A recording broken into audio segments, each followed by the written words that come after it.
Meeting This notice in the conference agenda. will now be recorded. Yes. Yes.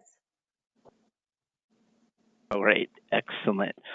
All right, I'm going to go ahead and get started. So, as usual, I'm going to first read the meeting notice, and then I'll officially call us to order. So, the Stratford High School Renovation Subcommittee of the Building Needs Committee of the Stratford Town Council will conduct a regularly scheduled meeting on August 3rd, 2020 via GoToMeeting online app. Members of the public can listen to the meeting in real time by calling in and dialing in the access code. At this point, I'll announce the time is 5:39 and call us to order. So this is Alan Llewellyn, Chairman of the SHS Renovation Subcommittee. Due to the coronavirus pandemic, we are conducting this meeting virtually on GoToMeetings.com on Monday, August 3rd, 2020, as of the scheduled start time of 5:30 p.m. I'm now going to do the roll call for the following subcommittee members. Chairman Alan Llewellyn here. Bob Shalou. Here. Jack Delapiano. I thought I saw him on the screen before. All right, Bob DiLorenzo. Here. Rich Fredette. Here. Thank you, Rich. Susan Lance sent out an email, notified us that she's probably not going to be able to attend. Councilman Ken Poisson. Here. Janet Robinson. Here. All right, good evening. And Dan Semps.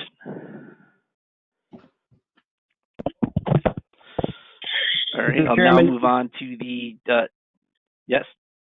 I'm sorry, this is Jack Delapiano. I got booted off the computer again, but I'm here by phone. All right, that's a good deal, Jack. I thought I saw you before on the video, so we have you noted as being present. Okay, moving on to the town representative and consultants roll call list, starting with Mayor Hoydick. John Casey. Here. John. Richard Girio. Dan Weakling. Here. I see that Dan's there on the video. All right, George Perham. All right, Lisa Yates. Hello, I'm here. All right, I see you waving there. Paul Drummy. Here. Thank you, Paul. From Turner, Ron Denny. Here. Thanks, Ron. Tim Kleps. Here. Thank you, Tim. Aileen, I see that you're here. I'm here. Margot. Still here. Excellent. Thank you. Michael Downs. Okay. And then are there any people on the phone whose names were not mentioned in the roll call list that are part of town representatives and or consultants? Dawn Savo. All right. Thank you for joining us, Dawn. Sorry, Alan. It's Caitlin Shake, Councilwoman for District 2. All right. That's good. Thanks for being here, Caitlin. Good to see you. And then Tim, is Jennifer Lynn on as well? Yeah, I'm here. All right. Thanks, Jennifer. Just wanted to make sure that those JL initials were in fact yours. All right. Sounds good. So quorum for this meeting is 5, which we have. So before we go forward, I'd like to remind everyone to raise their hand and or speak loudly if they'd like to be acknowledged. When you are acknowledged, state your name and affiliation for each and every time you speak, as we've done in the past. And these are the rules that we're required to officially hold virtual meetings as per Governor Lamont's executive order. And with that having said, I'll officially call the meeting to order at 5:43 p.m. and entertain a motion to approve the minutes from our July 6th meeting. So move, Bob Shalou. Second, Bob DiLorenzo. All right, thank you both. Are there any corrections or adjustments to the minutes? Hearing none, all those in favor signify by saying aye. Aye. Aye. Any opposed? Hearing none, chair votes aye, motion carries unanimously. Bringing us on to item 3, the town council update. Bring us through that, Mr. Poisson. Again, knock on wood, everything that's gone through the town council has been okay. We had to table that one item, which for the future COVID costs, which will be brought up again at next Monday's meeting. All right, thank you for that update. If there's anything that you need in terms of information or explaining of processes, please do not hesitate to reach out to either myself or Paul Drummy. We'll be more than happy to do whatever we need to do to keep the project moving forward. Right. I'd like to thank brings you us and to Paul. item. Alan, I'd like to thank you and Paul for what you've done, giving Chris Timniak and Don Savo a lot of information. So I think people have more stuff to go by on Monday. All right, sounds good. We wanted to be really thorough with that and just make sure that if anybody was looking for an explanation, they had information that explained the subcommittees as well as the building needs committee's positions on these topics. Right. Okay, moving forward, that brings us to item 4, project financial update. I will turn the speaking part of this over to Paul Drummy. And Paul, I know that the budget update is part of the minutes agenda, so I'll just kind of work myself along, and then when you're set, just turn it back over. Okay, thank you, Chairman. So, after last month's change orders, we went from the total change orders for last month was around $200,000, which right now, Chairman, has brought us down to $1.2 million remaining in owner's contingency.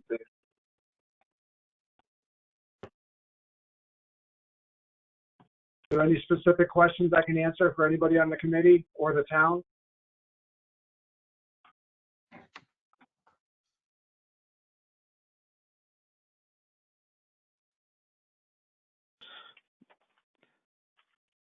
All right, no questions. 2 from Paul. Thank you for that very succinct, brief budget summary update. That'll bring us to item 5 under Turner change orders. At this point, I will now turn it over to Tim Kleps, and we'll work our way through the Turner items for this evening. All right, Tim, go ahead. Start us off with 267. Okay, I'll start with 267 here. I don't know if there were some changes today, Paul. I don't know if this has been updated to reflect us. We may have to make some changes as we move down through the page here. All right. Okay, I updated. I added the couple that Jen just sent 40 minutes ago. So those are on this. Oh, excellent, okay. Excellent, perfect. In okay. the engineering one comes in new business. So all the COs minus the 61,000 from last month, which I'm going to take care of, and the engineering comes later in new business. Okay. All right. So I'll and go. Just so everybody, Tim, give me one last second. Just so everybody knows, the agenda that's on the screen right now is the update that Paul sent out probably in the last 30 or 40 minutes. So this might be more updated than anything you guys have printed out, or if you're following along with the downloaded version, this is the latest copy. So we'll just work through what's on the screen. All right, thanks, Tim. Go ahead. All right. So I again on Turner's end, proposed pending change orders include the COR 266, which is what Ken had brought up just a minute ago with the future COVID costs. So again, we would offer from Turner's end is if there's any additional information that is needed, we are more than willing to provide any additional information, backup, whatever might be required to make a educated decision. I've provided a bunch of information to Paul, but if there's more, please let us know. All right, COR 267 is the first one for approval tonight. This COR is for RFI 445 for updated foundations. This is a relatively older COR, or older cost. It came with the foundations and some coordination that needed to happen at the civic lobby at the entrance. On Turner's end, we were working with the subcontractor to get this cost to where it needed to be. Cost came to $915, quite less than what we had proposed originally. So total change order is $1,034. All right, is there a motion to approve? Rich So Fredette, moved, motion Janet. approved. Second, Janet Okay, Robinson. motion made by, thank you, Dr. Robinson. Motion made by Mr. Fredette, seconded by Dr. Robinson. Is there any further questions, comments, discussion? Hearing none, all those in favor signify by saying aye. Aye. Aye. Any opposed? Hearing none, chair votes aye, motion carries unanimously, and that'll bring us to number 268. All right, change order request number 268. This is for similar to the last phases of work. This is the identification and estimates for the soil removal for the last phase of work, both at the turf field and over at the north parking lot. Again, estimated to be a total of 5,000, just over 5,000 tons of material. Total change order value for this, and again, this is an allowance, will be tracked through approval letters. It's signed by Craig, submitted and signed by Craig and Paul. Total change order value $275,020. All right, motion to approve. So move, Bob Shalou.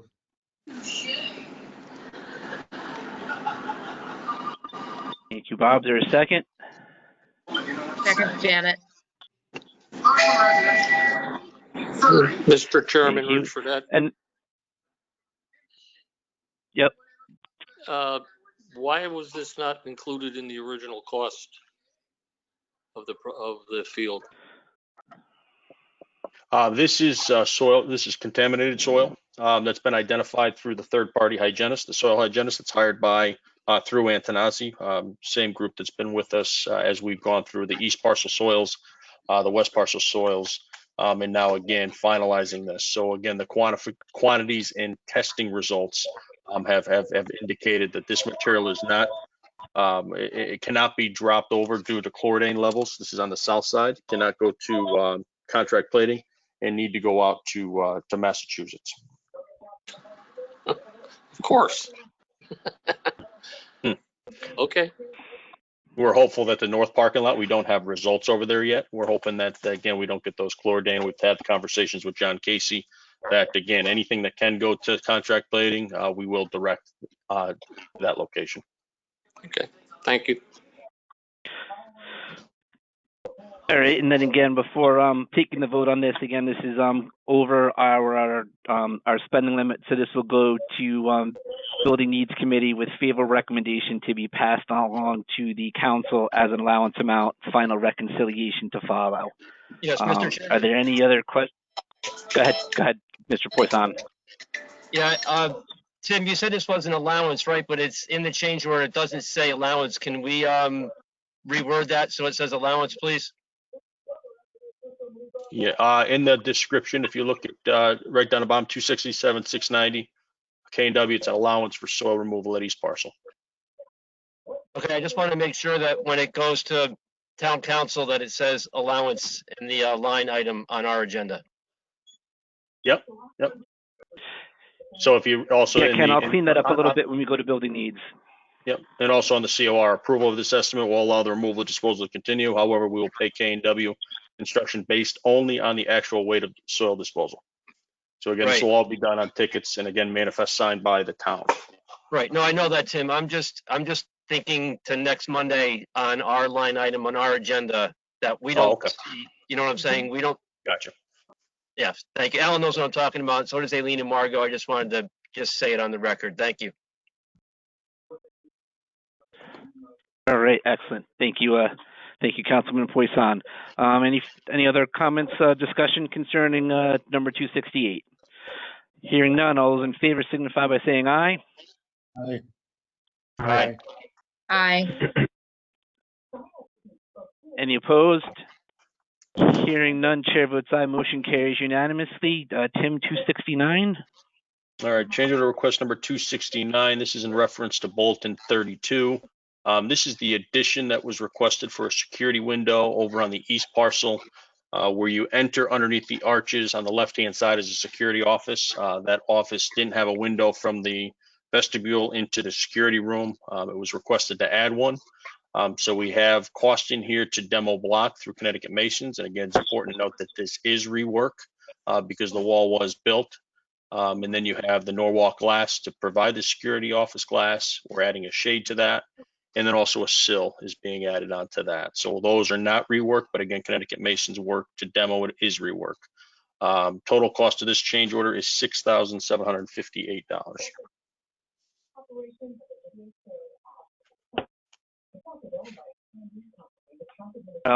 Before I take the motion on this, Paul, can you clarify where the demolition of that block wall is considered rework? That means that portion of the work will not be reimbursable? That's right, Alan. So Jack, myself, and all the security people for the high school campus went on a tour of the civil side of the campus. We were just making certain that everybody was on the same page, and if they had any questions or concerns, and this came up as a concern, was not having a visual out of the office that they had. So it was brought forward as a request from the owner to add a window, and at that time the CMU wall had already been built, unfortunately. So while the window work and everything else is reimbursable, the demolition of the CMU is not. Paul, this is to All right, provide that's that understood. security window into the vestibule, correct? That's correct. That's right. Right where the arch is. Thank you. All right, yeah, Paul, I don't think anybody's doubting the validity or the need for doing the work. I just wanted to make sure that as I have council persons on the line with us this evening, that there's a full understanding of what rework is and what the implications of it are. So I appreciate the explanation. And that having been said, I'll take a motion for approval. So moved. Bob Shalom. Thank you, Bob. Second by Jack Delapiano. Mr. Okay. Chairman, Rich Fredette here. Sure, go ahead, Rich. I've got to ask this question. This has just been going on way too long. Why was there not a window there in the security area?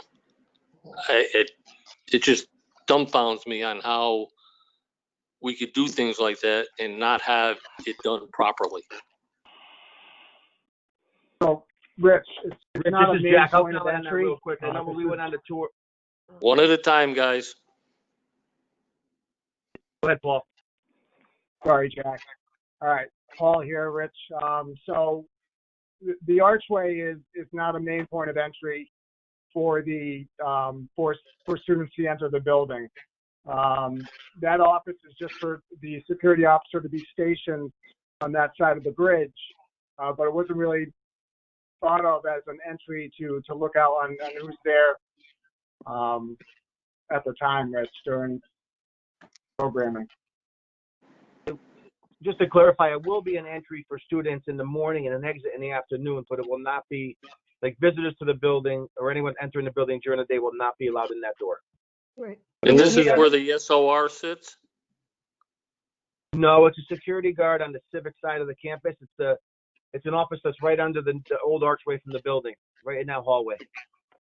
Did anybody think at the beginning that maybe he needed to see students out that wall? I know that when we went on a tour, I said, Tim, where's the window? He said, there's no window in there. I said, well, so we talk about getting one. So I was in the assumption there was a window, but it wasn't in the design. So, Right. So this is we one probably of noticed five, it a good 3 or 4 security months ago.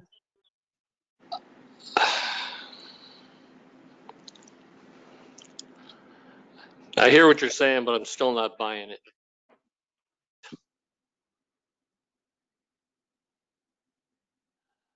Go ahead, Mr. Chairman. Take it. No, I didn't know if if Lisa Yates from Antonazi or somebody else was trying to speak up in terms of clarifying what happened at this particular location. So I don't this care is- what they, this I don't care what they say, they're still not gonna justify to me not putting a window in a security for a SOR or a security guard.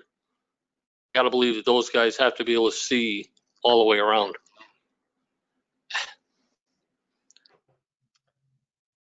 This is Lisa here. Would you like me to add a response?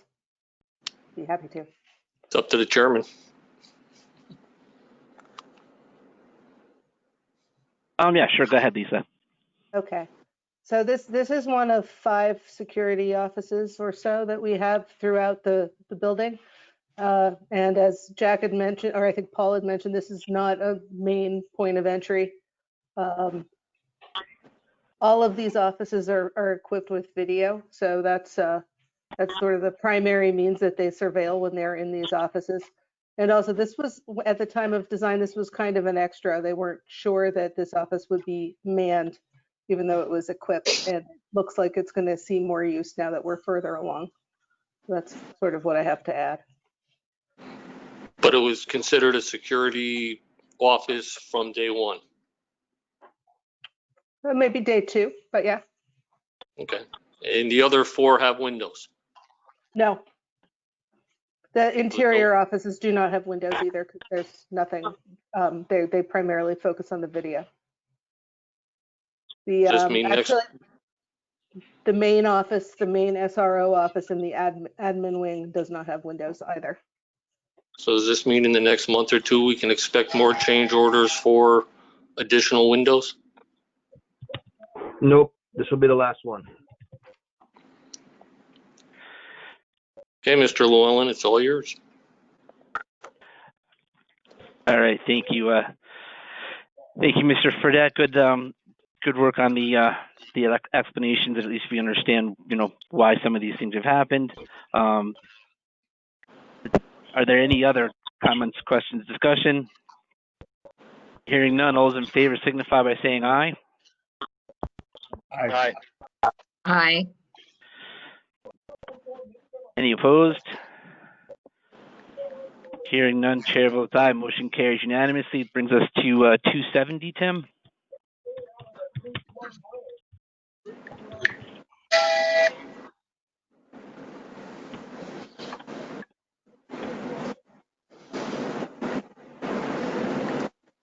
Tim, you're Tim, are you there? He's muted. I'm sorry. I was talking while I was on mute. The COR 270 is for Bolton 33. This relates to the acid neutralization sinks over in Building A and the science classrooms that we had removed and taken out, and the issue that we had associated with biological matter versus non going into those acid neutralization tanks. This is to add waterproof stickers in those locations. There are a total of 100 and looks like 119 stickers that will be added on those sinks to provide communication to the students and staff using those. Total cost is $1,274.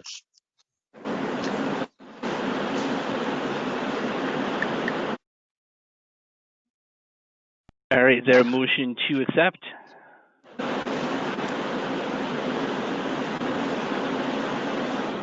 So moved, Bob Shalou.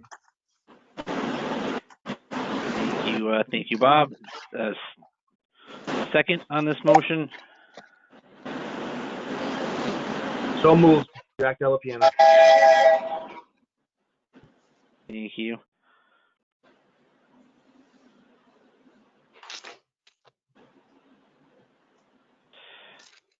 All right. Any questions, comments, discussion on 270? Hearing none, all those in favor signify by saying aye. Aye. Any opposed? Hearing none, chair votes aye. Motion carries unanimously. Request to non-speakers to please kind of mute your phones. I'm hearing some outside background noise and interference. Tim, unmute and bring us to 271. All right. I think I'm good, right? You can hear me? Yep. All right, COR 271. This COR is reference to RFI 566 to add cameras and power in the gym to be able to stream live the video feeds out of there. This has multiple parts to it. Again, similar to what we talked about with the adding of the window. There is some rework here for removing and replacing ceiling tiles. That's again $591 in this total change. But again, this is in the new gym to be able to add cameras to stream. Total value of this change is $22,776.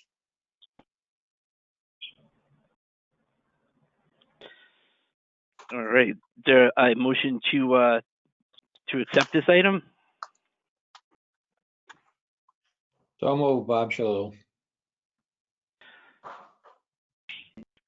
Thank you, Bob. Is there a second? Second, Janet Robinson. All right. Any questions, comments, discussion concerning this item? Hearing none, all those in favor signify by saying aye. Aye. Aye. Any opposed? Hearing none, chair votes aye. Motion carries unanimously. Brings us to 272. Okay, change order number 272.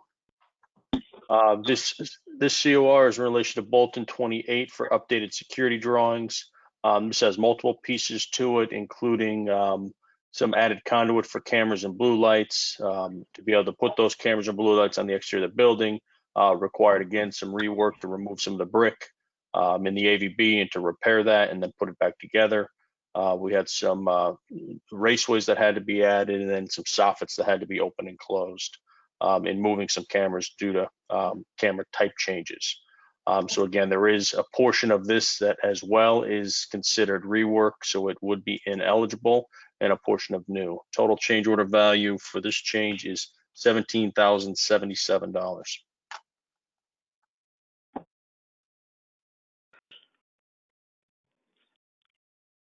All right, Tim, before we move forward on this, I just have a quick question. Was bulletin number 28 like the outcome of a walkthrough, or what was kind of the driver for bulletin 28? This one, and again, I'd ask Lisa to fill in the gaps here, but this was in response to the same walk that was referred to earlier with the security and the SRO of the camera locations. So again, we prevented some of the things we had to redo over in Building A to add additional cameras after the fact, and we capture those now. All right, excellent. Thank you for clarifying on that, Tim. I'll entertain a motion to accept this item. Motion to accept, Bob Shalou. Thank you, Bob. Is there a second? Second, Second, Janet Robinson. I'll let Jack take that one. Any questions, comments, discussion concerning this item? All right, hearing none, all those in favor signify by saying aye. Aye. Any opposed? Hearing none, chair votes aye. Motion carries unanimously. Will bring us to 273.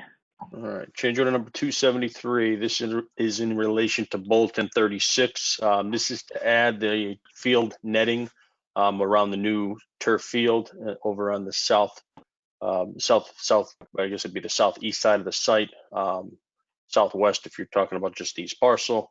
But this is again adding those posts, adding the netting, again setting it with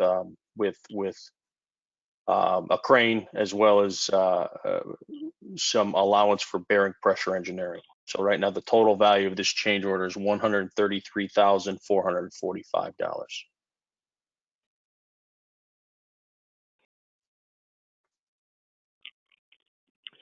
All right, and then Paul, this source of funding for this is from that turf field line item in the budget? Yes, Chairman. And I should also add, Chairman, excellent. I'm sorry, this also includes the trees that were added in that same Bolton along King Street. Okay. No, Tim. This, That's what, No, it's different, that's what Tim. the are, sir. Oh, I'm sorry. It's okay.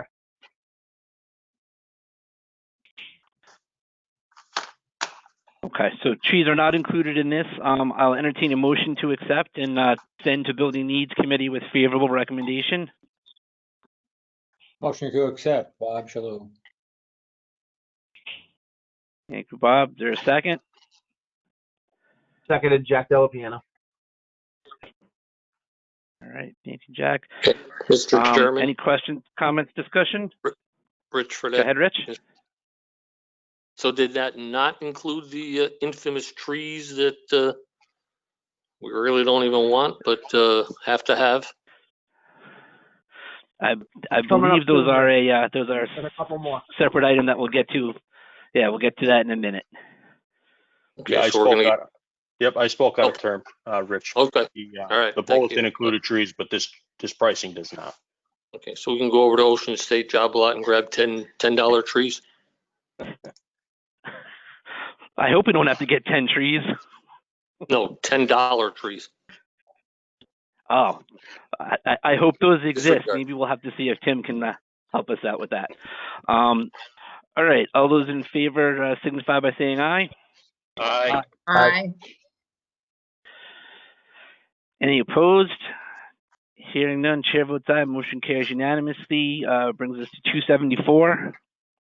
All right, change order number 274. This is in relation to RFI 547, the climbing wall that will be built in phase 3A, the current phase that we're working on over in the existing gym. That climbing wall, the substrate behind the location of that climbing wall is currently glazed block.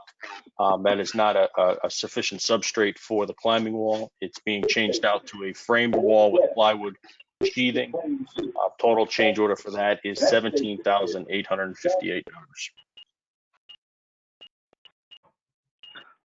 All right, entertain a motion to accept.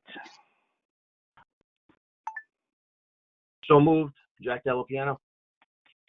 Second, Bob Shalou. Thank you, Jet. Thank you both. Any questions, comments, discussion concerning this item? Hearing none, all those in favor signify by saying aye. Aye. Any opposed? Hearing none, chair votes aye. Motion carries unanimously. 275. All right, change order number 275, just to give everybody a little background on this. This is specifically for markups on the $61,000 in upgraded cost for the turf field that was discussed and approved last week. After that meeting had taken place, we received some communication from the subcontractor and the vendor that they have hired to do the turf field. Their contractual relationship did not allow for the cost to run directly through the school, while they were prevented the markup and producing the final quality and end product for the project. So you'll see here that COR 275 is specifically for the markups by K&W, the prime tier contractor up here, and then there'll be a follow-on COR 277. Which is going to be for the $61,000 to bring it through project cost through the construction end and not through the owner budgeted cost. So again, this is just a little background on that. So total change order with the markups here is $18,555. All right, entertain a motion to accept. Motion to accept, Bob Shalou. Thank you, Bob. Is there a second? Yes, Janet Robinson. All right. Any questions, comments, discussion concerning this item? Hearing none, all those in favor signify by saying aye. Aye. Aye. Any opposed?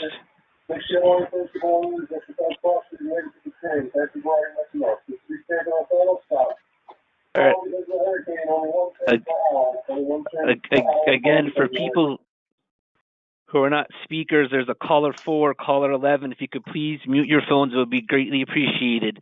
Hearing none in opposition, chair votes aye. Motion on COR 275 carries unanimously. brings us to 276. All right, change order request number 276. This is in relation to the VRF programming for the systems that are installed in both building A, B, and C. We've received a proposal from the third-party control vendor to be able to create the auto function with third-party controls software in lieu of the intended LG software. This has been the topic of many conversations over the last several years on the VRF system itself. We did, and as backup with this change order is a letter that was provided to Turner and to IES through LG. LG has confirmed and put in writing that their system cannot operate in the auto mode. Not operating the auto mode, really what that means is that there's not an automatic changeover from heating to cooling. So in those swing seasons where in the morning you might need heat and in the afternoon you might need cooling, the system cannot do that. It doesn't have the functional ability to do that through their controls programming in their internal software systems for those that have a Y branch. Again, we've talked a lot about the Y branch. So in order to correct the problem and to be able to make this system function as we believe is intended by the owner, again, the system can be operated manually. If you had somebody behind a computer, you could change over similar to how you do it in your own household where you change the heat or cool. But again, the intended point of this is that it happens automatically with the system. In order for that to happen, we've asked the third-party controls vendor as a response to getting the letter from LG to provide us a cost to write the program and implement the program on all systems here on the project.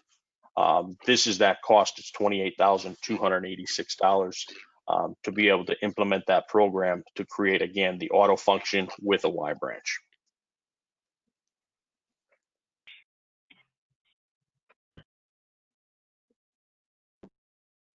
All right, Tim, before I sort of open this up, is this to take care of all of the VRF systems, or is this just for some select locations?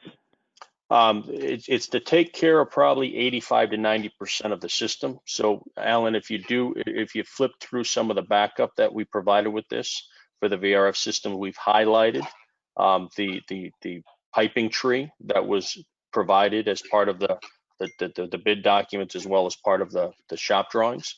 And we've highlighted each of the Y branches. So when you add all those Y branches up, it's probably close to 90% of the system would need to have this third-party control software done through the BMS software instead of through the LG system. Those that don't have a Y branch that aren't highlighted, that come off and again, it's very detailed, but the heat recovery box, those will be maintained in an auto function in the LG software program. And I should also note that the intent here is that, you know, we want to bring this forward to get the approval to be able to implement this and bring this out once the system itself, again, LG, Novia, and MJ Daly still are working through some system deviations with set point and occupancy change currently, and this wouldn't be administered until that was finalized and showed, you know, at least a week or more of successful changeover occupancy and also holding set points without deviation. So again, we want this in place. That way, when we get the answer, when we get it to work, when they get it to work properly, then we can implement this system accordingly. Okay, understood. And this might more be. Mr. Chairman, Bob Bueller from the Board of Ed. All right, go ahead, Bob.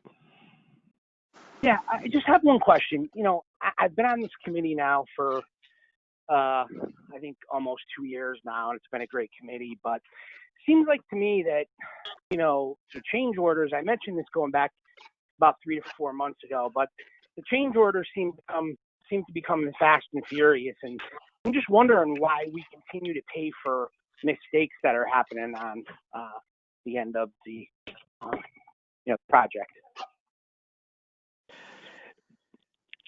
All right, that's a good question. I think it's, you know, somewhat germane to this particular item. If you bear with me for just a second, one of the things I was going to kind of ask Paul Drummy is, you know, I understand that Turner needs to be made whole because there are changes to sort of the program and how the project was going along. But as LG has now kind of stated in writing that the system cannot operate in auto mode, Paul, I didn't know if that gives us an opportunity to kind of, you know, ask some questions about how we got here.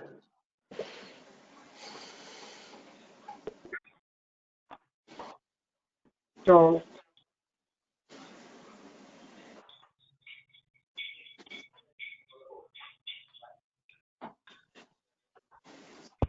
LG. Oh, are you there? Yeah, I'm here. Can you hear me, Chairman?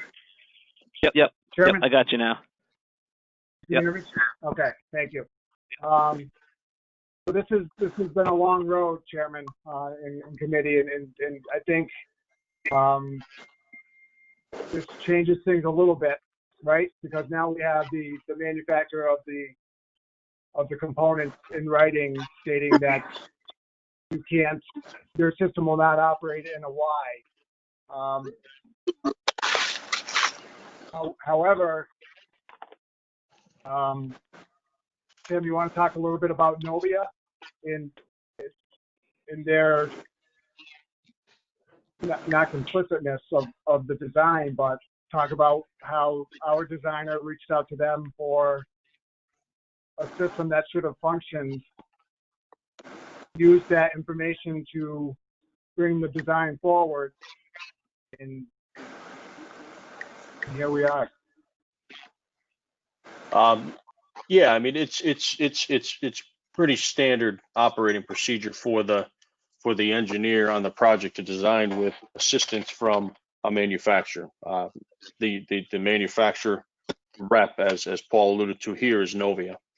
So they would, IES used Novia for assistance in, developing the design here. One thing that, we should keep in mind as I look at this is the system as designed right now and as designed back at design development time.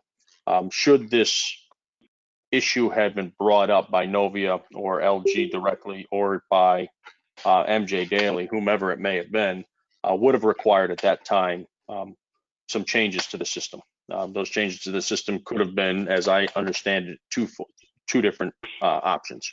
One option being added heat recovery boxes.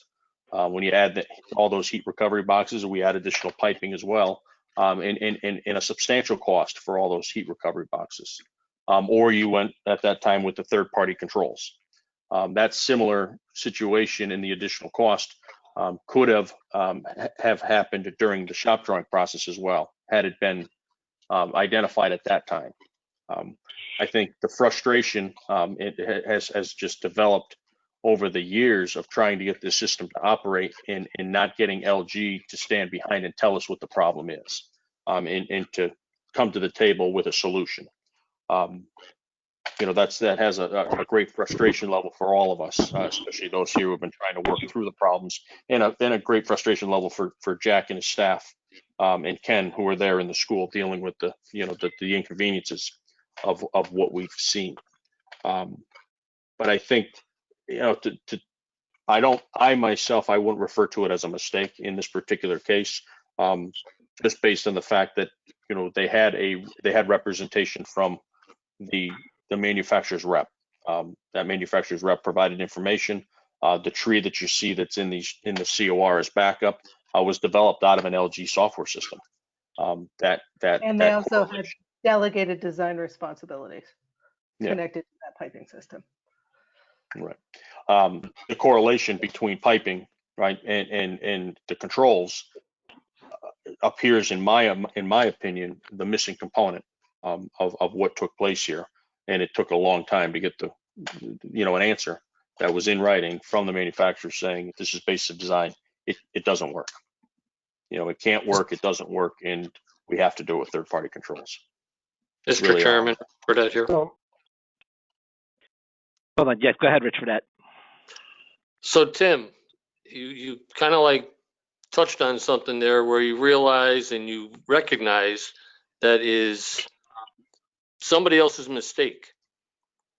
why should we, as the town of Stratford, have to be paying for somebody else's mistake? Or you, for that matter. I mean, I think what else somebody is, else has to be accountable for right. this, in my eyes. Rich, Paul Drummy here. Rich, Paul Drummy here. I think what else Tim said in his statement was early on during the submittal process, Rich,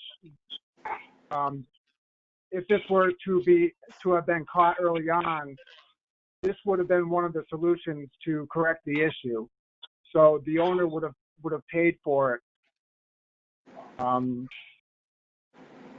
Then we're paying for it later rather than early on.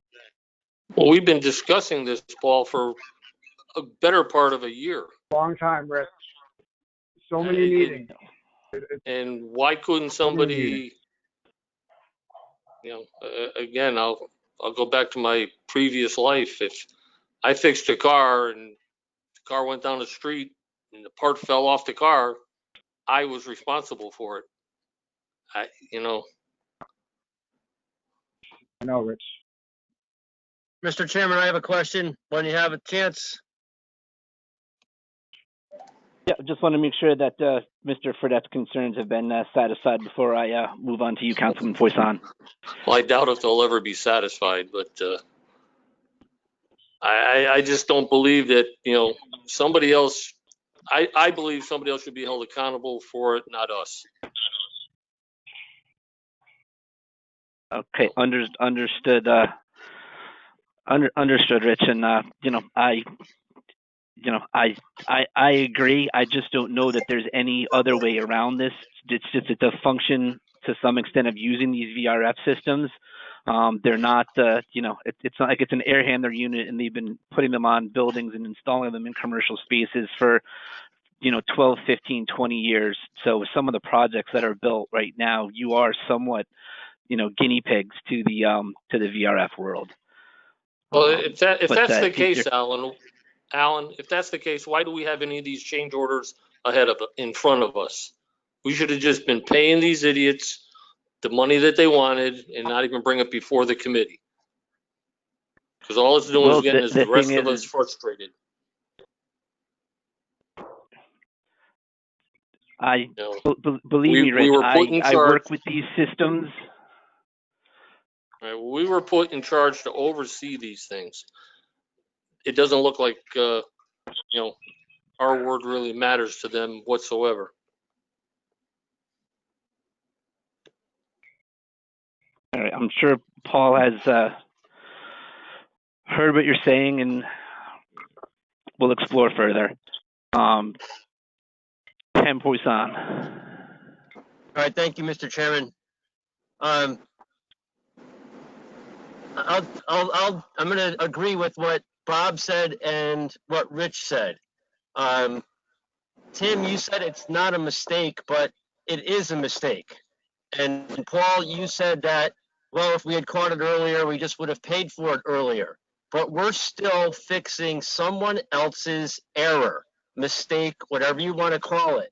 Somebody designed a system that had the Ys, they had the branches, and then the computer couldn't work with that. But somebody told us it could. That's why we built it. So it was built wrong based on someone's advice. So there's no way that we should be paying this money. There's absolutely no way that we should be paying this. I don't understand this one bit.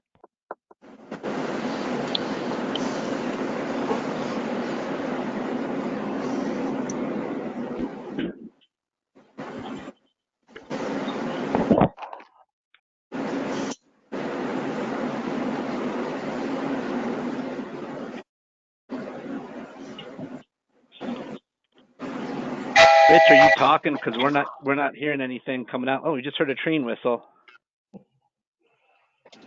No, I'm not saying anything at this point. I think all three of us have pretty much touched on it. And I guess my question is I have one question. This is Bob Diorzo. I mean, Tim, what can be done about it instead of just, us just kind of voicing our concerns and going back to the table. I mean, are you guys going to go back to the round table and discuss how we can be, reimbursed or work out some figures on your end from a business perspective to help the town out? Or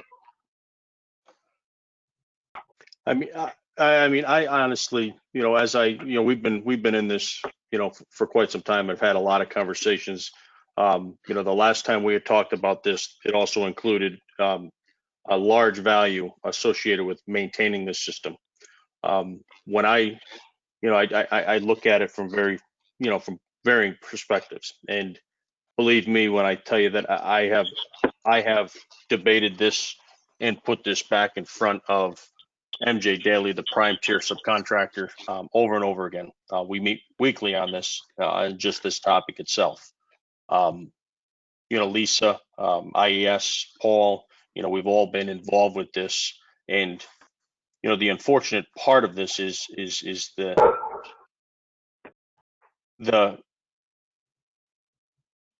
manufacturer's rep who supported the design, right, for all intents and purposes, misrepresented what the system could do when the system was designed. The culpability, in my opinion, comes back to LG, comes back to their rep. But they have thrown their hands up, produced a letter and said, we don't take responsibility. Our system can't do what you want it to do. And our system doesn't say anywhere in the literature that it can do what we want it to do. And when you have a large company like LG telling you that, and there's not another company out there, Mitsubishi, Carrier, or any other VRF manufacturer, that we've been able to produce or get information that says their system can operate this way, it takes away the leverage. Not to cut, Tim, this is Bob again.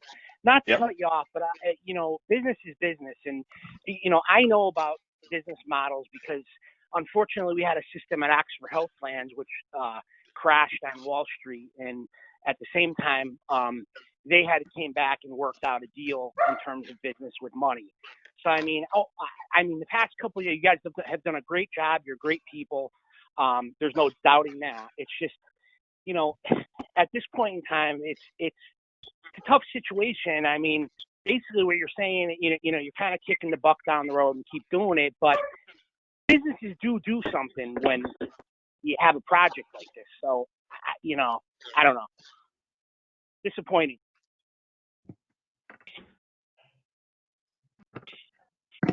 Have our town attorneys been involved in this, Tim or Paul? Not to my knowledge. No. I mean, if their owner's rep misrepresented something, his job is to represent, and he misrepresented something, then that's a problem. If you don't want to call it a mistake, don't call it a mistake. But we built something based on this guy's word or lady's word, and it doesn't work. And do we have any guarantees that this is going to work? Because all we've been hearing from them for the last 2 years is try this, try this, try this, try this. Do we have a guarantee that this is going to work? In this particular case, we've had a meeting. We had LG's main technical support on the phone, their controls engineering. We had IES, Turner, Antonazzi, LG, ABS, who's the third-party control system vendor. They'll be doing the programming again, which is another piece to this that the cost associated with making this fix is coming from the third party. It's not coming. We're not paying LG to go do this. It's being done through ABS, or we're not proposing that. But their director of controls was involved with the call. The idea behind a third party controls is to read the temperature in the room and to make that changeover through the system, which you can do manually. So it means you can do it automatically just with the program written. So we've been assured that it's going to work.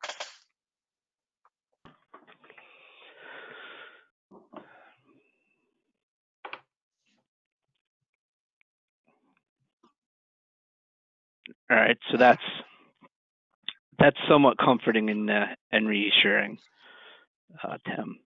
Not financially. To who? Yeah. Mr. Chairman?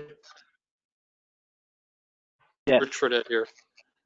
I'd like to make a motion to refer this to the town attorney for an opinion, because I'm on I'll base second with that. Ken on that.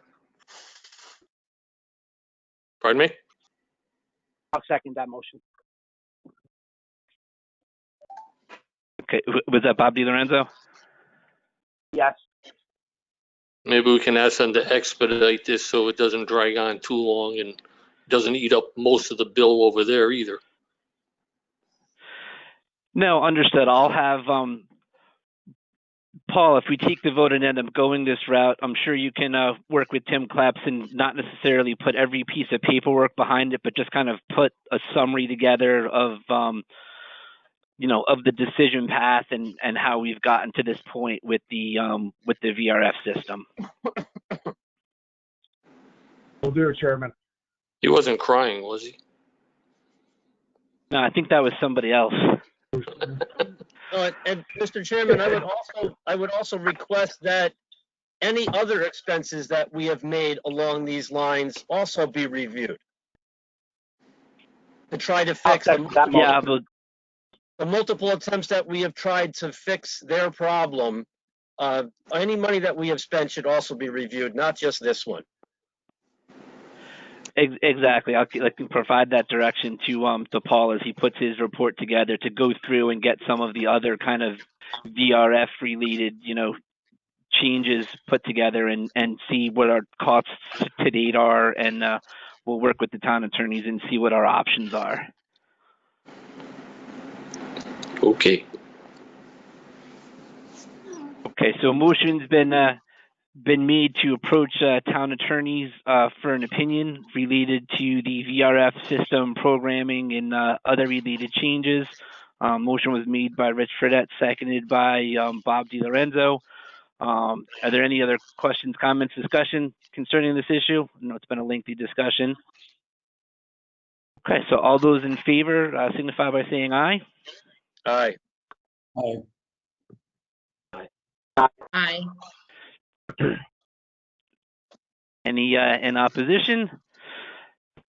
Okay, hearing none, chair votes aye, motion carries unanimously. And then Paul, reach out to me and we can kind of follow up and work with Ken and put something together concerning getting this over to the town attorneys. All right, thank you.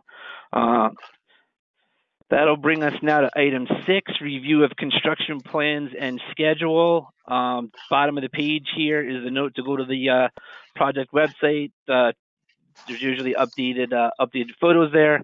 I'm going to turn this over now again to Tim and have him bring us through the dashboard.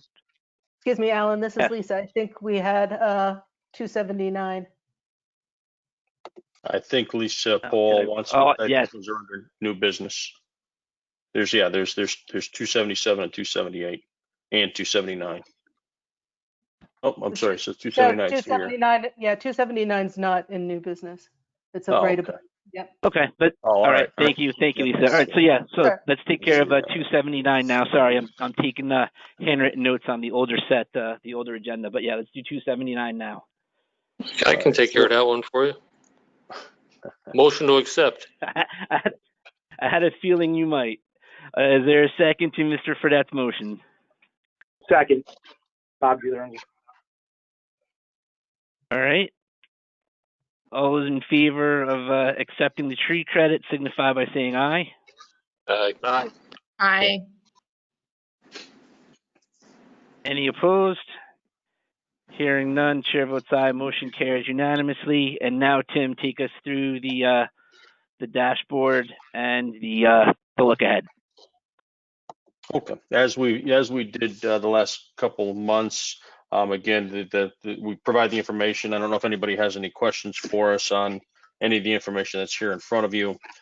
Just quickly on the project accomplishments over in Building B, again, charging towards the final completion and owner move into this space at the end of August.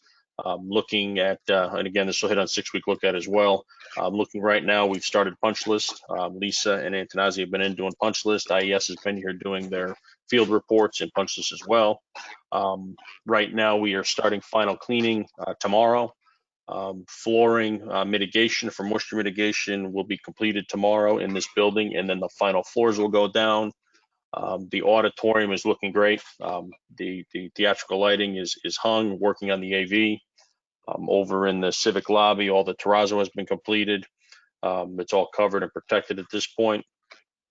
Heading over to the gymnasium, we're painting the lines in the gymnasium floor now and finishing. That's planned to be done by the end of this week. So overall, right now, again, the plan in Building B is to be done here by the end of August and ready for student and staff return. The last, I guess, it'd be the first week in September. Looking at the critical activities decisions, again, we just talked about the VRF system, balancing and commissioning the items that are out there. We do have the commissioning agent coming out later this week.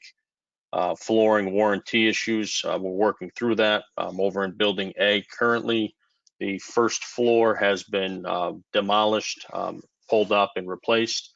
In my opinion, it looks great. Over on the first floor, up on the third floor, science rooms for the sheet vinyl.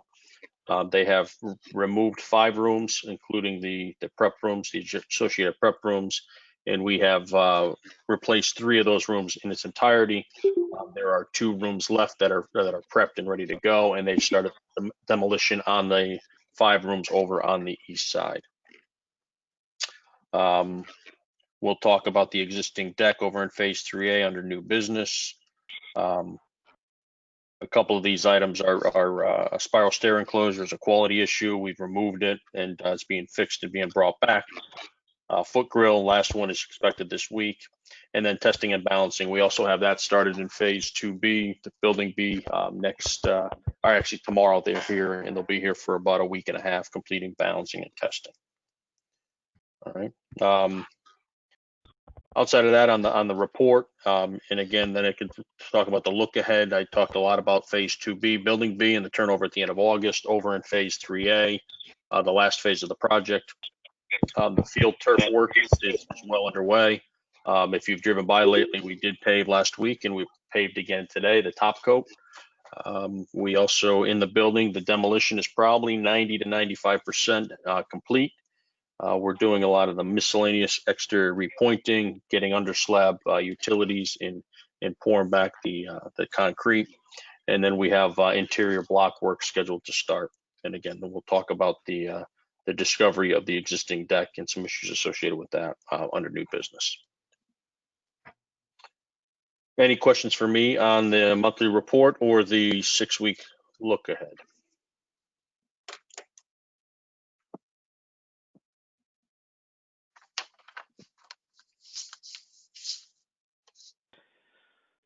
All right. Any last questions before we continue our way through the agenda here? All right. I'll move right along. Item 7. Next regular meeting would be Tuesday, September 1st, 2020 at 5:30 p.m. Special meeting looks like it's going to be needed. And pencil that in now for August 17th of 2020. Brings us to item 8, on-campus athletic field.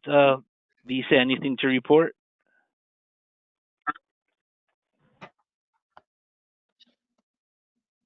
No, I have nothing to report. Sorry for the delay. That's all right. I'm sure we're just carrying that along. And then as Tim mentioned in his report, our item 9 is a new business item related to the deteriorated decking. Paul, are you going to start on this, or are you just going to let Tim take it over? I'll let Tim go with it. Tim, let me know what you need from me. Okay. All right. So over in Phase 3A, which is the northern half of Building C, 1947 addition to the existing high school. Base scope of work over there for the construction team was to remove and replace the existing roof. Again, currently what I would consider a ballasted roof with stones, going to a insulated roof with a membrane. Upon demolition within the space, it was identified about 2 weeks ago over on the west side, which is the area you enter from King Street into the gymnasium, that there was rust on the bottom side of the deck. We went through some iterations of RFIs and processes to remove the rust and to contain the rust and the deterioration from continuing. One of those methods was to use a chemical, which wasn't the preferred way to go. The next way was to use a shot blast or a light shot blast. Upon shot blasting the deck up there, it began creating holes within that deck. As they shot blasted along, again lightly shot blasted, it continued to open up holes and showing that deck had deteriorated quite a bit over the time.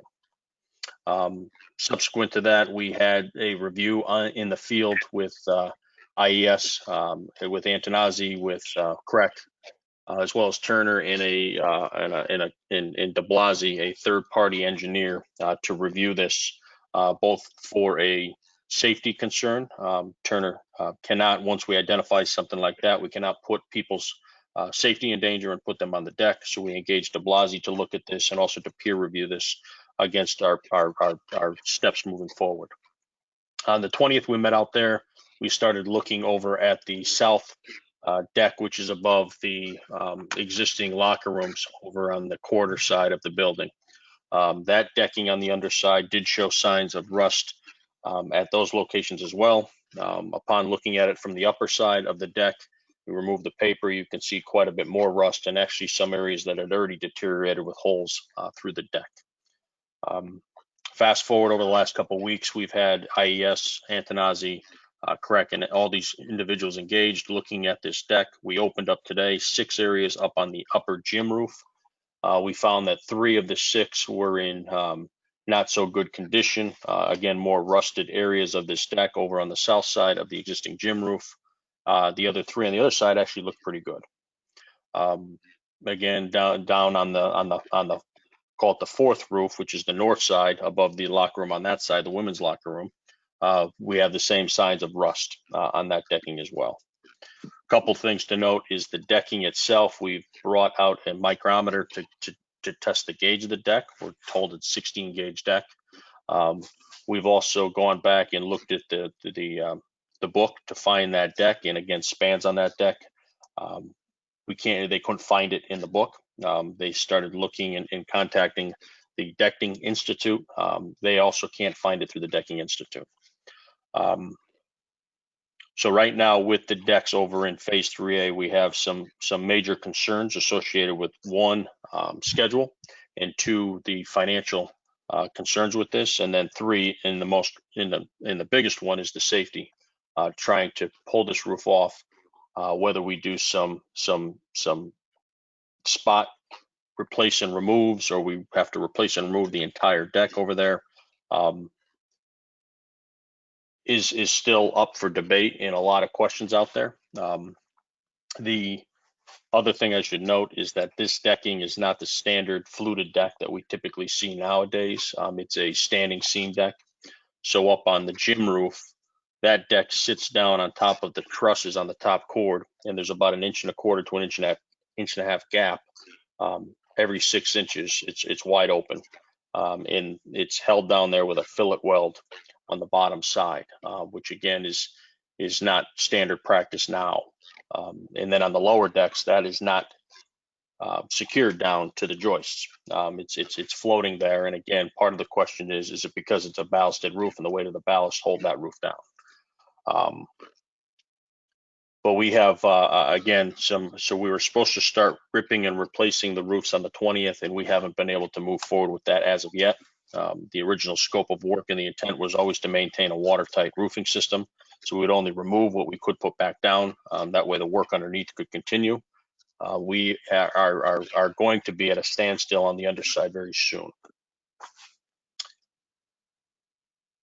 Whole lot of information about a bad situation in a clear unforeseen that came up within the last couple of weeks. Paul, not sure if I hit on everything, if you had anything to add, or George, who's been very helpful in this. Yeah. Um, Yeah, I think the whole team has come together to try to understand all the options that the town has moving forward.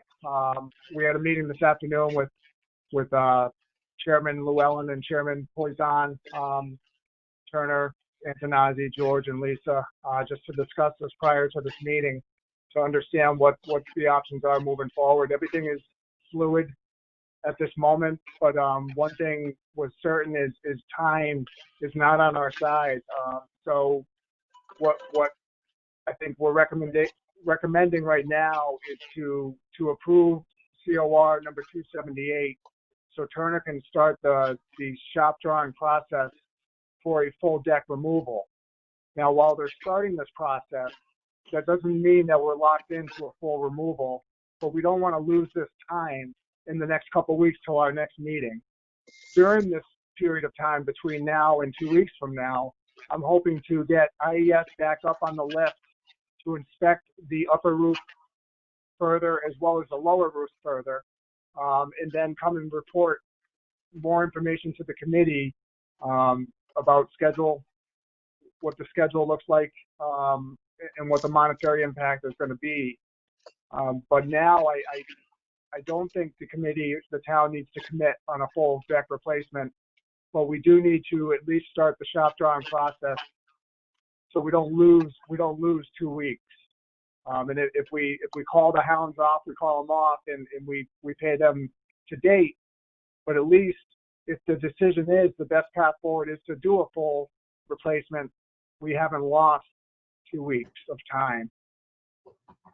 So right now it remains fluid, everybody. But the project team has been working really hard to try to lessen the risk for the town as best we can. And next steps is, as I said before, is getting the engineering team up there to further review the points of contact between the decking, not only on the upper structural steel of the upper roof and the gym, but also take another look at the bar joist down below that we now are almost 90% sure that it's floating, but we're not 100% sure. And we want to be 100% sure before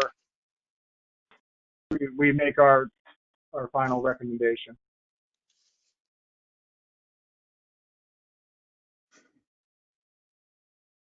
Chairman, that's really all I have for right now. Is there any questions I can answer for the committee?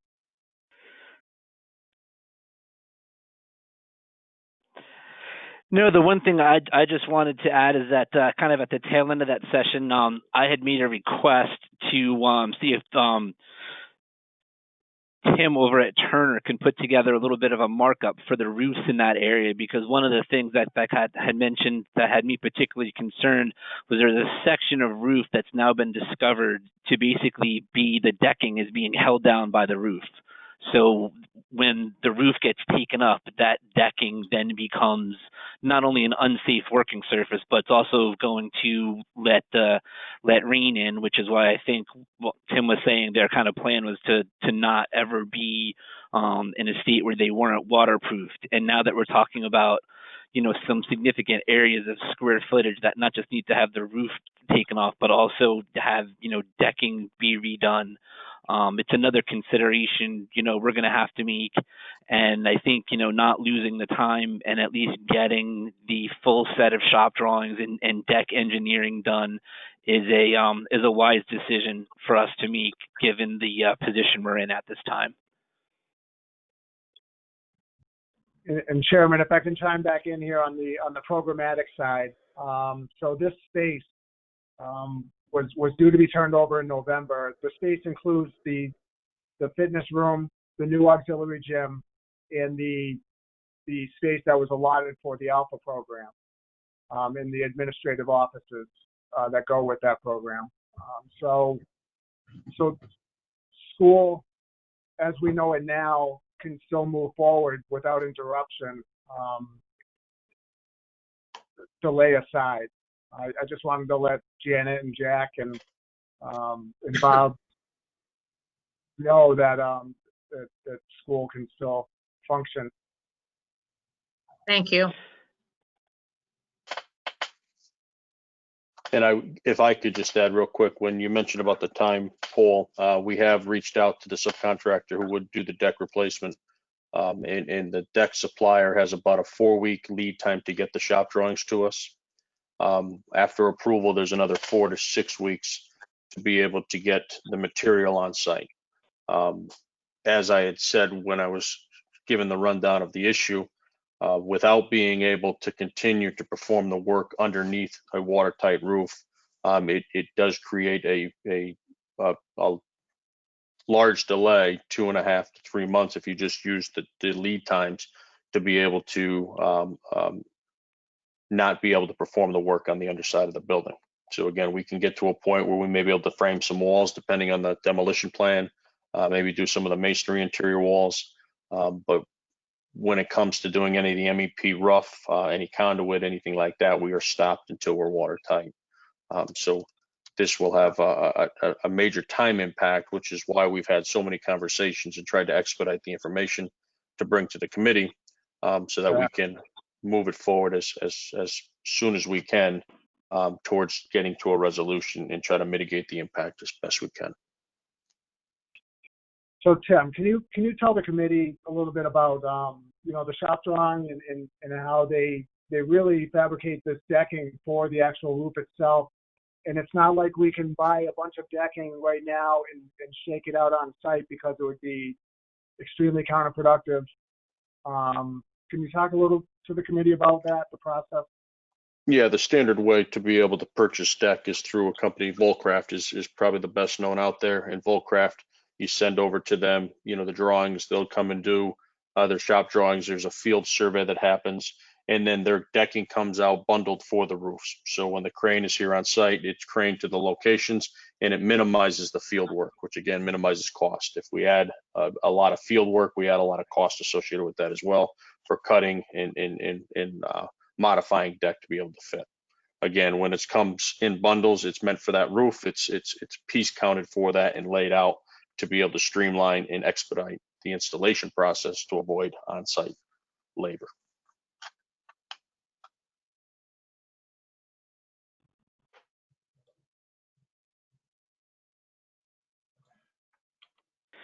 So I guess my right, final question, and I'm starting to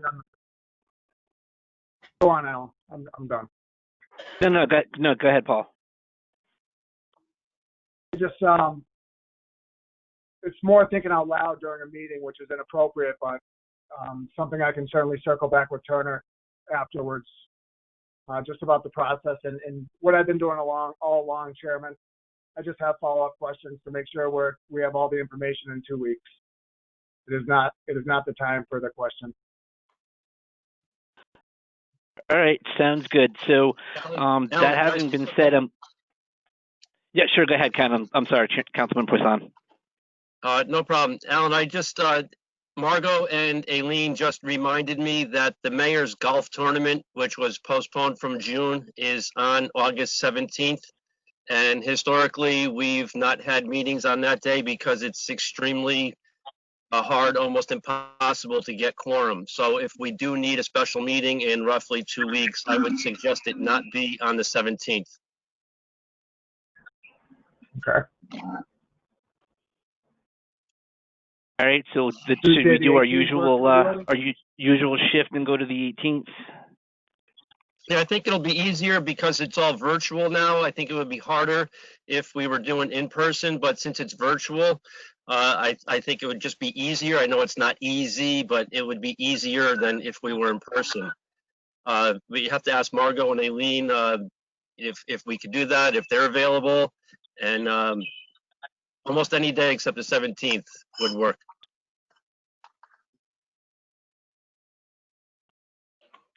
All right, thank you for that, Councilman Poisson. So, Paul, as you put the minutes together for this, let's just shift the interim meeting over to the 18th, and we'll make sure to make note of that as well at Building Needs.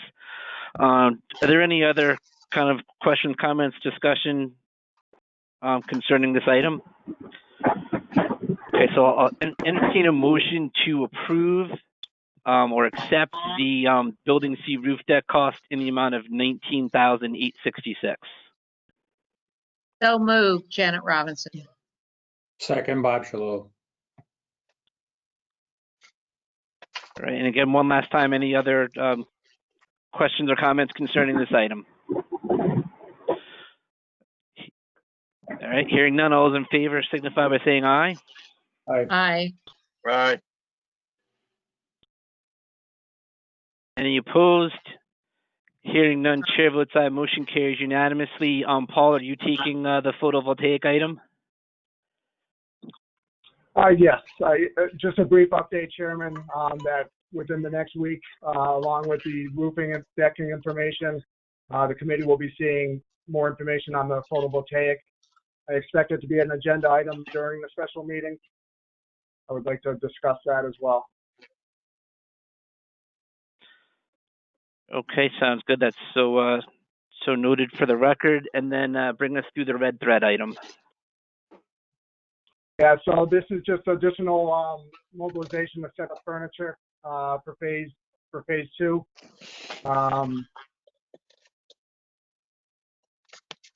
In the amount of $2,745, Chairman.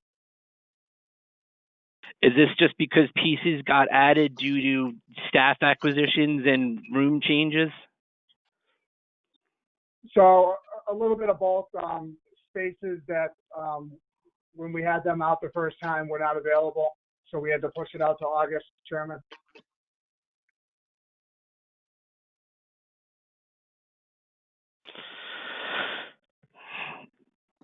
All right, sounds good. Thank you for that clarification. I'll entertain a motion to accept this item. Motion made, Janet Robinson.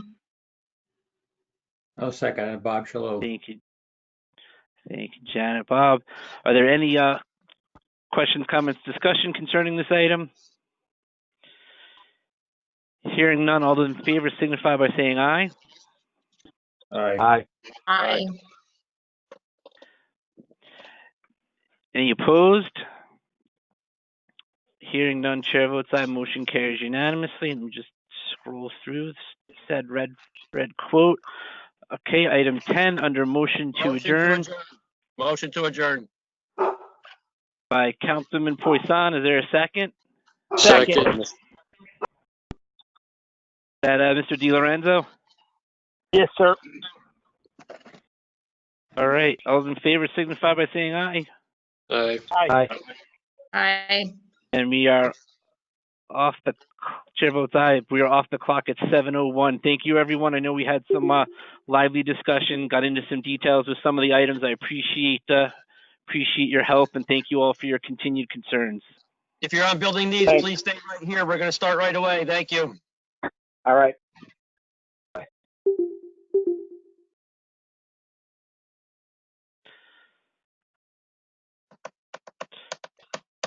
So, Ken, if my screen stays active, I've got the BNC meeting minutes up. Sorry, the agenda up. Okay. Aileen, just let me know when we have quorum, please.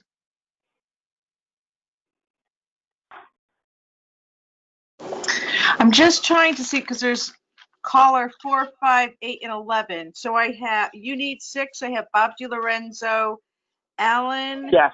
you, Caitlin, is Ron Tickion? Yep.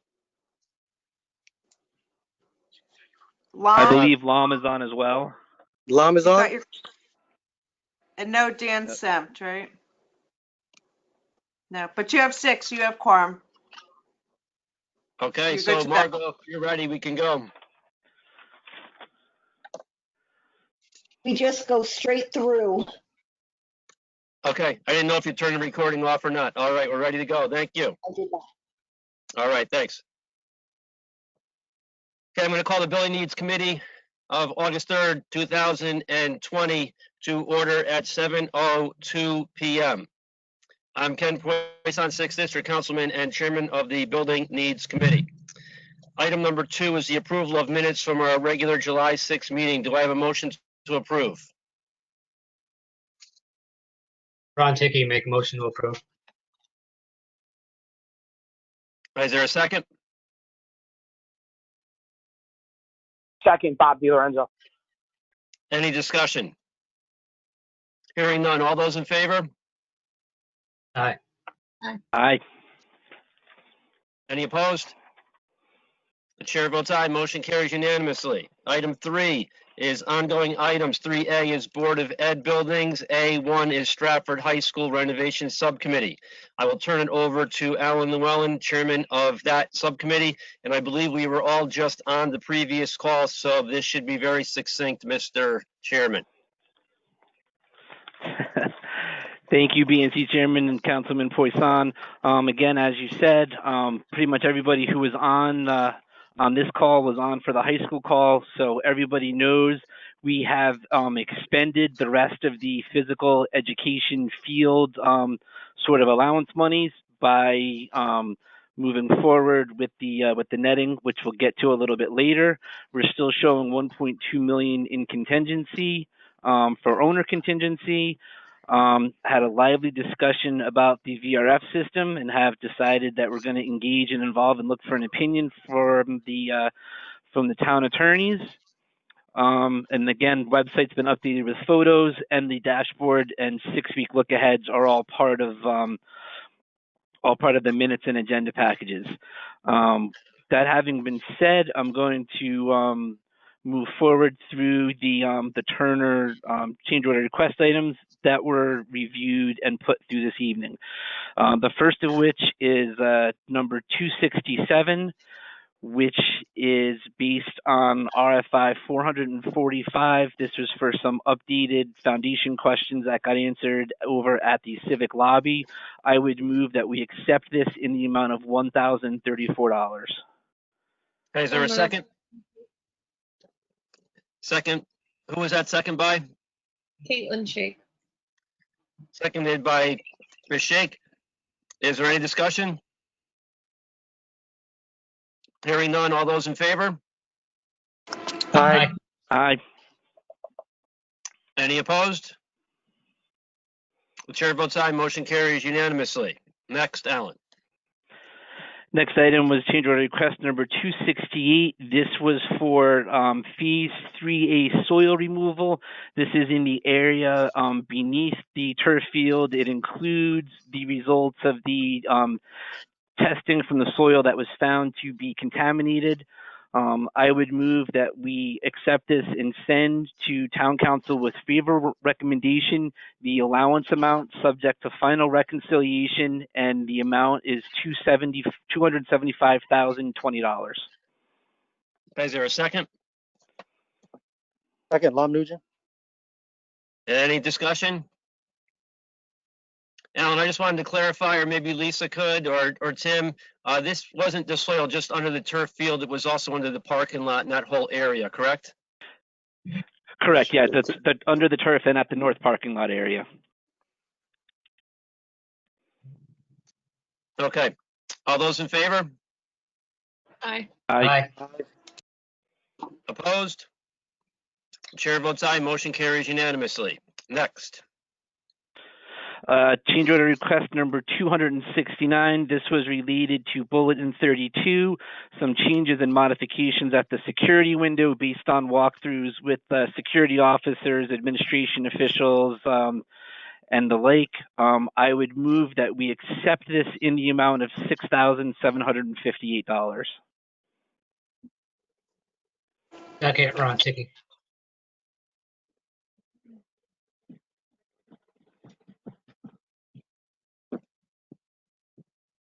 Ken? Hi, sorry, my battery was about to die. I had to get a cord.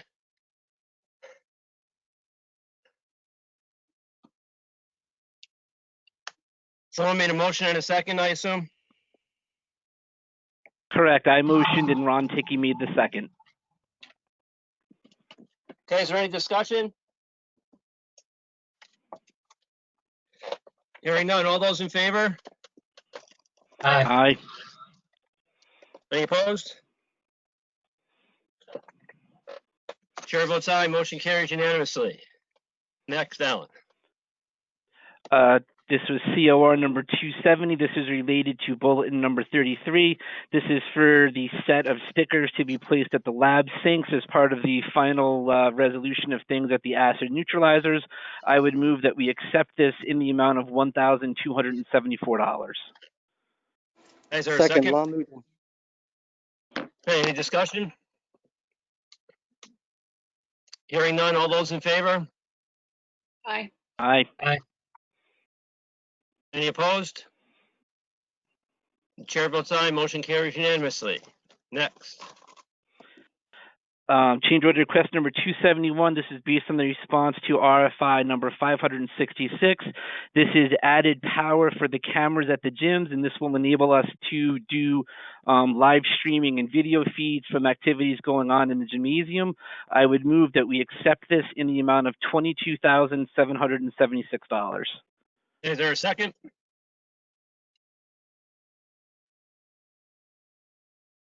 Caitlin Shake, I'll second. Any discussion? Hearing none, all those in favor? Aye. Aye. Aye. Any opposed? Chair votes aye, motion carries unanimously. Next. COR number 272. This is related to bulletin number 28, updated security. This was the remaining cameras, blue lights, camera type changes, and additional raceways based on the same walkthrough that was noted earlier with regards to COR 269. I would move that we accept this in the amount of $17,077. Is there a second? Second, Ron Ticky. Any discussion? Hearing none, all those in favor? Aye. Aye. Opposed? Chair votes aye, motion carries unanimously. Next up. This item number 273 related to bulletin number 36. This is for the field netting over at the turf field that we're moving forward with. I would move that we accept this and send to town council with favorable recommendation in the amount of $133,445. Is there a second?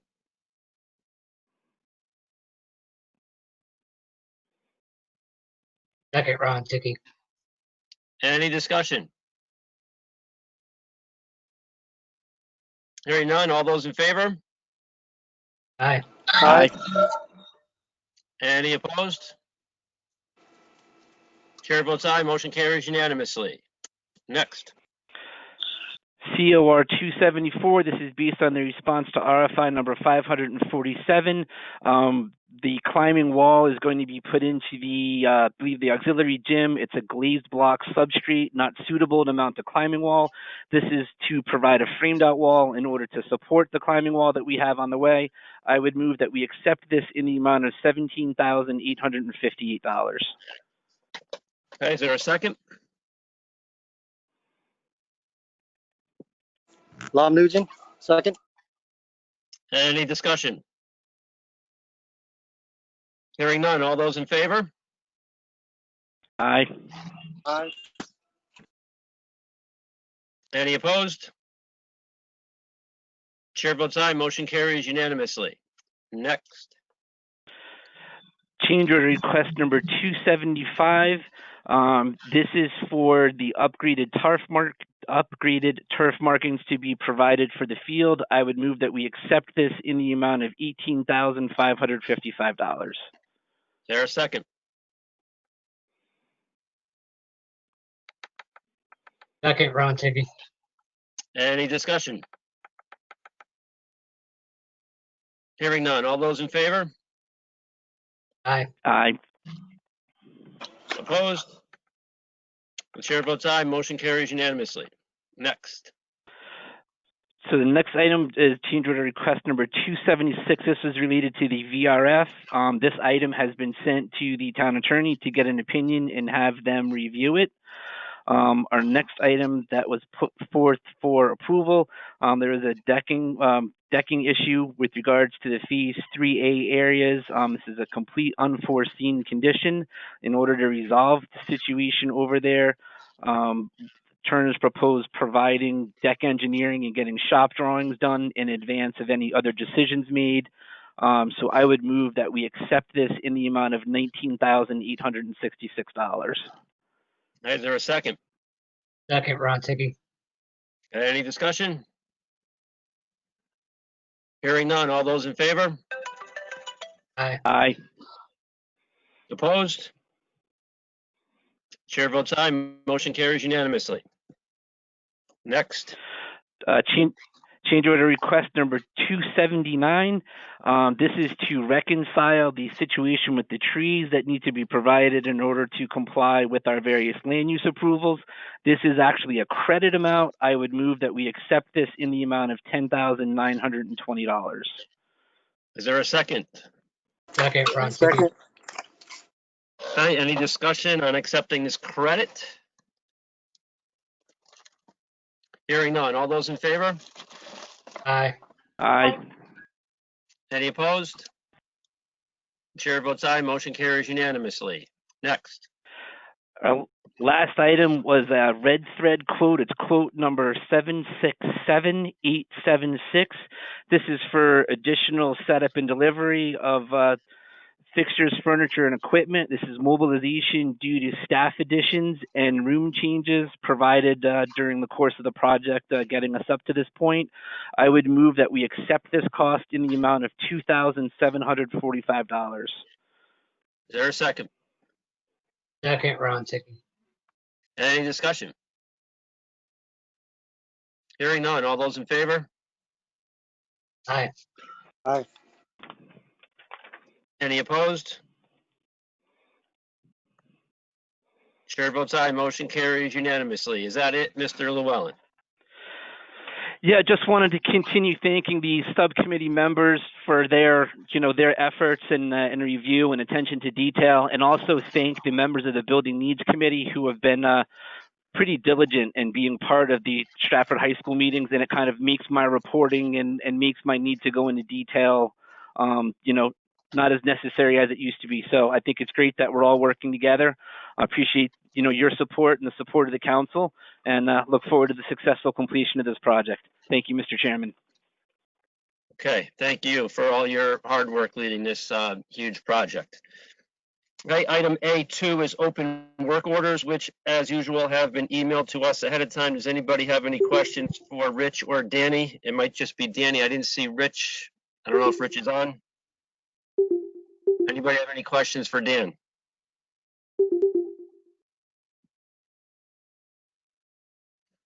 Okay, item 3B is general town buildings. The open work orders and building repairs, again, have been emailed to all of us ahead of time. Does anybody have any questions for Dan on town buildings?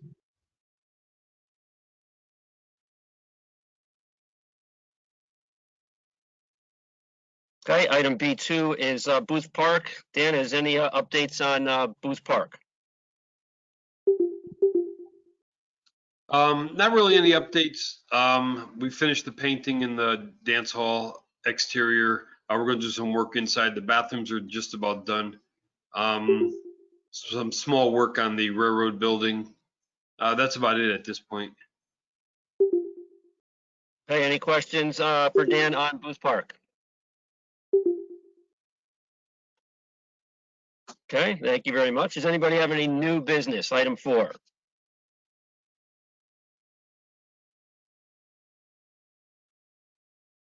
Hey, item 5 is our next regular meeting is Tuesday, September 1st, due to Labor Day. We're meeting on Tuesday, September 1st, the usual time. We will immediately follow the Stratford High Subcommittee.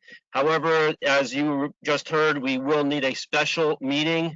It's going to be Tuesday, August 18th, because the Mayor's Golf Tournament is on Monday, August 17th. So there will be a special Stratford High meeting on Tuesday, August 18th, followed by the BNC meeting. So mark your calendars, please. That's Tuesday, August 18th, and Tuesday, September 1st. I'll take a motion to adjourn. I'll make a motion to adjourn. Caitlin Shake. Is there a second? Second, Bob DiLorenzo. And before we adjourn, I'd like to just echo what Alan said and thank everybody for their continued diligence and support of leading the Stratford High and all the town buildings and keeping everything in good shape in town. Is all in favor of adjournment? Aye. Aye. Any opposed? Chair votes aye. We are adjourned at 7:18 p.m. Thank you, Aileen, Margot, and everybody. You're Thanks, welcome. everyone. Good Have